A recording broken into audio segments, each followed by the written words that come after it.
घटना समितीतील दुसऱ्या प्रमुख महिला सदस्य होत्या सुचेता कृपलानी. 1908 ते 1974 कार्यकाल होता.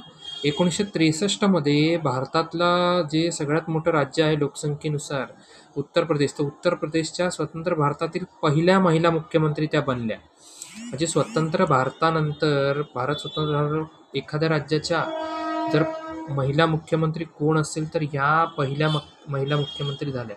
त्याच जोडीला त्या गांधीवादी कार्यकर्त्या होत्या. अर्थातच गांधीजींच्या विचारांचा खूप प्रभाव होता. चले जाव आंदोलनादरम्यान भूमिगत कारवायांमध्ये त्यांचा सक्रिय सहभाग होता. काँग्रेस सदस्य असताना घटना समितीत युनिफॉर्म सिव्हिल कोडचं त्यांनी खूप स्ट्रॉंगली समर्थन केलं होतं.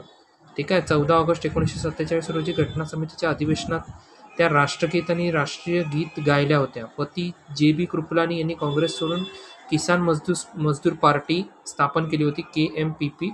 तेव्हा त्या KMPP मधून सुद्धा नवी दिल्ली लोकसभा मतदारसंघातून निवडून पण गेल्या आणि परत काँग्रेसमध्ये पण परतल्या. तर खूप मोठं व्यक्तिमत्व होतं एक सुचेता कृपलानी यांचं.